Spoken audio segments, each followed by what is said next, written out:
রিয়াসাত আজিম। ভিন্ন ধর্ম মতাদর্শে যারা শুনছেন সবার প্রতি আন্তরিক কৃতজ্ঞতা।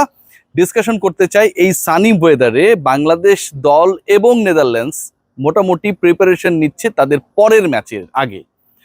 বাংলাদেশ নেদারল্যান্ডস পরের ম্যাচে মুখোমুখি হবার আগে অনেকগুলো মাইলস্টোন আমাদের সামনে, এবং সবচেয়ে বড় যে মাইলস্টোন, কনজিকিউটিভ 3টা টি-20 সিরিজ জয়ের সুযোগ রয়েছে বাংলাদেশের ক্যাপ্টেন লিটন কুমার দাসের অ্যাজ ওয়েল। এর আগে বাংলাদেশ পাকিস্তানকে হারিয়েছে, শ্রীলঙ্কাকে হারিয়েছে। শক্তিশালী দলকে হারানোর পর দুর্বল নেদারল্যান্ডসের বিপক্ষেও বাংলাদেশের পারফরমেন্সটা শক্তিশালী ছিল। বাংলাদেশ জিতবে, সিলেটের স্পোর্টিং উইকেট হবে, এগুলো পুরনো আলাপ। নতুনত্ব যেটা, সেটা হচ্ছে সবশেষ যে ম্যাচটা হয়েছে সেই ম্যাচে power hitting played a big role. I am going to discuss about Saif Hassan's performance, Saif Hassan's position in the next match. তিনি 11-এ থাকবেন কি থাকবেন না এটা নিয়ে আলোচনার একটা জায়গা রয়েছে। তাসকিন আহমেদের কিছু বিষয় রয়েছে, সেগুলো নিয়েও আলোচনার জায়গা রয়েছে। তবে সবার আগে I would like to discuss about the role of Julian Wood. সবশেষ ম্যাচে বাংলাদেশের পারফরমেন্স যদি আপনারা দেখেন, বাংলাদেশ ছক্কা মেরেছে, মানে 136-এর টার্গেট চেস করতে গিয়ে 137 করলে বাংলাদেশ জিতে যাবে, রাইট? সেই টার্গেটটা অ্যাচিভ করতে গিয়ে বাংলাদেশকে প্রতি ওভারে রান করতে হইতো 6-এর নিচে। বাংলাদেশ ম্যাচটা জিতেছে 39টা বল হাতে রেখে। এই 39 বলে যেভাবে বাংলাদেশ ব্যাট করেছে, যদি আরো 80টা রান অ্যাড হইতো তাহলে বাংলাদেশের স্কোর দাঁড়াতো 210+, অনেকটা সেরকমই। জুলিয়ান উডের যে performance, Julian Wood is going to take over the responsibility of batting unit of Bangladesh, এবং সেই জায়গায় বাংলাদেশ গতকাল ছক্কা মেরেছে টোটাল 6টা। 136 চেস করতে গিয়ে 6টা ছক্কা, 11টা 4। এবার যদি আমরা একটু গুণের অঙ্ক করি তাহলে 6 ছক্কায় এসেছে 36 রান, 11 4-এ এসেছে 44 রান। 36 আর 44 যদি গুণ থেকে প্লাসে চলে যায় দাঁড়ায় হচ্ছে 80। বাংলাদেশ দল 136 চেস করতে গিয়ে 58% রান করেছে হচ্ছে বাউন্ডারি ওভার বাউন্ডারিতে, এবং যেখানটা সবচেয়ে বেশি আগ্রাসী ছিলেন লিটন কুমার দাস, এবং তারপর পরেই যেহেতু বল কম পেয়েছেন, লিটনের থেকে রানটাও তাই সঙ্গত কারণে কম করেছেন সাইফ হাসান। জুলিয়ান উডের টটকা কতটা কাজে লেগেছে ম্যাচ শুরু হলেই বোঝা যাবে। সেই আলোচনাটা মোটামুটি ভ্যালিড হয়েছে। ম্যাচ যখন শুরু হয়েছে শেষ হয়েছে, বাংলাদেশ 58% রান করেছে ছক্কা 4 মেরে।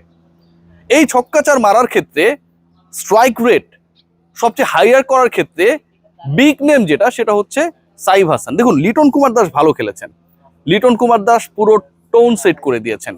প্রথম উইকেট পড়ার পরেও বাংলাদেশ দল একটা পার্টিকুলার মোমেন্টাম ক্রিয়েট করার পর সেটাকে সরে আসে নাই, এবং under pressure captain Liton Kumar Das তার রোল নিয়ে কোনো ধরনের ডিবেটের সুযোগও নেই। কিন্তু তারপর ডিসকাশনটা হচ্ছে ওয়াই অ্যাবাউট সাইফ হাসান। গতকালকের ম্যাচটায় তিনি আন্তর্জাতিক টি-20-তে ব্যাক করেছেন 2 বছর পরে। গতকালকের ম্যাচটায় শুধু ব্যাট হাতে না, তার চ্যালেঞ্জ ছিল বল হাতেও তিনি কতটা স্পিন করতে পারেন। সাইফের বোলিং রোলের জন্যই গাজী আশরাফ হোসেন লিপুরা বলছিল যে তাকে দলে রাখা হয়েছে, সেই রোলটা তিনি কতটা পারফর্ম করতে পারেন। ব্যাট করার আগে বল হাতে যখন নিয়েছিলেন, প্রথম ওভার মানে 6টা বল তো করে একটা ওভারে, প্রথম ওভারে 2 উইকেট তুলে নিয়ে সেই আস্থার তিনি প্রতিদান দিয়েছেন। আপনারা বলতে পারেন দুর্বল দলের বিপক্ষে উইকেট পেয়েছে। দুর্বল দলের বিপক্ষে যদি তিনি উইকেট পেয়ে থাকেন, সেই সাইফও কিন্তু খুব সবল অবস্থায় ছিলেন না। 2 বছর পর ন্যাশনাল টিমে এন্ট্রি করেছেন। শামীম পাটোয়ারি, নুরুল হাসান সোহানকে বসিয়ে রেখে তাকে খেলানো হয়েছে। সো তিনি যতটা মেন্টাল চ্যালেঞ্জের মধ্যে ছিলেন, বাংলাদেশ টিমের 11 জন ক্রিকেটারের বাকি 10 জন ততটাই ছিলেন না। আলোচনা বোলিং পর্যায়ে শেষ হইল। ব্যাটিংয়ে দেখুন, লিটন কুমার দাস যেই ইন্টেন্টে ব্যাট করেছেন, সাইফ হচ্ছে তার থেকেও আগ্রাসী ছিলেন। স্ট্রাইক রেট যদি বিবেচনা করে 190-এর কাছাকাছি। 3টা ছক্কা মেরেছেন, একটা 4 মেরেছেন, 19 বলে 36 রান করেছেন। এবং এই যে ইন্টেন্টটা, একবারের জন্য মনে হয়নি যে সাইফ হাসান যদি ফিনিশ করে আসেন, চাইলেই তো ফিনিশ করতে পারতেন। বাংলাদেশ 40 বল আগেই ম্যাচ জিতে গেছে, 39 বল। তিনি তার মতো করে হেলে দুলে ব্যাটিং করে টিকে থেকে অপরাজিত থেকে ফিনিশ করতেই পারতেন। যে 19 বলে 36 করেছেন, সেই 19 বলে যদি 26ও করতেন কেউ কথা বলতো না, কারণ 2টা উইকেট পেয়েছে। সেটা তিনি করেন নাই। আন্ডার প্রেসার, এত বছর পর ফেরা, যাদের বসিয়ে রেখে তাকে খেলানো হয়েছে, সেই প্রেসার নেয়া, বোলিং এর পর ব্যাটিংয়েও পারফর্ম করে ধারাবাহিকতা রক্ষা করা, হি প্লেইড আ ট্রিমেন্ডাস রোল। তিনি যদি ম্যান অফ দ্য ম্যাচও হয়ে যেতেন, এটা নিয়ে খুব বেশি ডিবেট হইতো না। পরের ম্যাচে এই সাইফ কি খেলবে?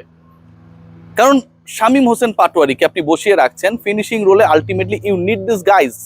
জাকের আলী অনেক, Shamim Hossain Patwari, they are our ultimate finishers. যদিও গত ম্যাচে আসলে বাংলাদেশ যেহেতু 8 উইকেটে জিতেছে, এদের প্রয়োজন পড়ে নাই। পরের ম্যাচেও কি সাইফকে খেলানো হবে, নাকি সাইফ যার পজিশনটাই খেলেছেন সেই পজিশনে শামীম হোসেন পাটোয়ারিকে ব্যাক করানো হবে, নাকি সাইফকে বসিয়ে নুরুল হাসান সোহান খেলবেন? এটা একটা বড় প্রশ্ন, কারণ বাংলাদেশ এশিয়া কাপের জন্য ফ্লাই করার আগে বাকি মাত্র 2টা ম্যাচ। সাইফ সোহানরা একজন একটা ম্যাচ খেলেছেন, একজন একদমই ম্যাচের বাইরে গত 3 বছর থেকে ইন্টারন্যাশনালি। সো বাংলাদেশ ম্যানেজমেন্ট তারা কি ডিসিশন নেয়, এটা কিন্তু একটা বড় প্রশ্নের জায়গা। What about Taskin Ahmed? Saif back করেছেন 2 বছর পর, বল করেছেন, অধ্যবসায় ছিল, জুলিয়ান উড তাকে যতটুকু পেয়েছেন টটকা দিয়েছেন, ছক্কা মেরেছেন, হাইয়েস্ট স্ট্রাইক রেটে ব্যাট করেছেন, 6 বলে 2বার উইকেট পেয়েছেন। তাসকিন আহমেদের কেসটা না ডিফারেন্ট। পুরো বাংলাদেশের মানুষ এই একটা মাস আগে তাসকিন আহমেদকে পুরো দেশের সবচেয়ে বড় খলনায়ক বানিয়ে দিয়েছিল। ইদানিং কোনো কিছু একটা হইলেই বলা হয় যে ফ্যাসিস্ট, ও একটা ফ্যাসিস্ট, ও বদমাইশ, ও বিগত সরকারের মতো, এরকম একটা যে কাউকে ট্যাগিং করা হয়, যেই যা করুক না কেন, ঠিক আছে, সে ব্যবসায় কিছু একটা করলে, খেলাধুলায় কিছু একটা করলে, সংস্কৃতিতে কিছু একটা করলে। তাসকিন আহমেদের ব্যাপারে পুরো বাংলাদেশের যে মোমেন্টামটা ক্রিয়েট করা হয়েছিল in a negative way, negative note, it was like যে he is more than a fascist. Really একটা ছেলেকে চরিত্রহীন বানানো হয়েছে, দায়িত্বহীন বানানো হয়েছে, ফিটনেসহীন বানানো হয়েছে, জাতীয় দলে ওরা খেলানো হয় কেন এরকম প্রশ্ন তোলা হয়েছে। কিছু বলদ এই প্রশ্নগুলো তুলেছে। সেই তাসকিন আহমেদ যিনি ইনজুরির মধ্যে ছিলেন, যার পায়ের গোড়ালির কিছু সমস্যা ছিল, ফিটনেস নিয়ে স্ট্রাগল করছিলেন, তিনি ম্যাচ খেলতে নেমেই ম্যান অফ দ্য ম্যাচ হয়ে গেলেন। ম্যাচ খেলতে নেমেই তিনি যে 4টা ওভার করেছেন, প্রত্যেকটা ইন্ডিভিজুয়াল ওভারে একটা করে উইকেট নিয়েছেন। যেই রানটা এই স্পোর্টিং উইকেটে মনে করা হচ্ছিল যেটা 160 হয়ে যাবে, সেটাকে 136-এ বেশি করতে না দেওয়ার ক্ষেত্রে একটা বড় রোল প্লে করেছিলেন। ক্যারিয়ারের প্রথম 6 বছরে 23 উইকেট পাওয়া তাসকিন সবশেষ 6 ম্যাচে পেয়েছেন 15টা উইকেট, যার 4টা হচ্ছে সবশেষ ম্যাচে। বাংলাদেশ দলের প্রেসারে থাকা 2 ক্রিকেটার আলটিমেটলি বাংলাদেশকে জিতিয়েছে। সাইফ ছিলেন আন্ডার প্রেসার, কারণ তাকে খেলানো হয়েছে বাজিয়ে দেখার জন্য। এই যে আমরা এত চিল্লাই অঙ্কন, সাইফ, সোহান, কেমন পারিস ব্যাটা দেখবো আজকে তোরে, সেই উত্তরটা তিনি দিয়েছেন।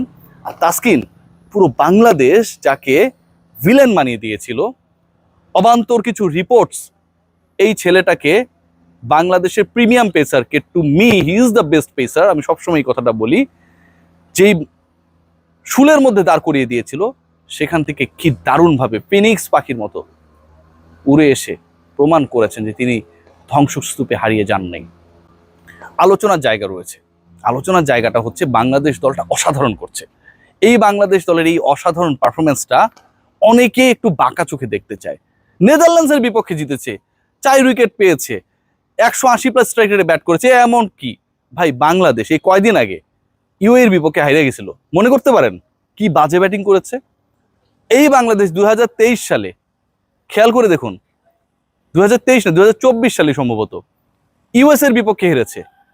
বাংলাদেশ দলের পারফরমেন্স আমরা যদি রিসেন্ট পাস্টে দেখি, সেখানটা অনেকটাই এটাই প্রেডিক্টেবল যে বাংলাদেশ দল ফালতু দলের বিপক্ষেই হারে। সেই দলটা টানা 3টা টি20 সিরিজ জয় থেকে মাত্র একটা ম্যাচ দূরে। একটু প্রশংসা করুন ভাই, টাকা যাবে না। সবাই ভালো থাকবে।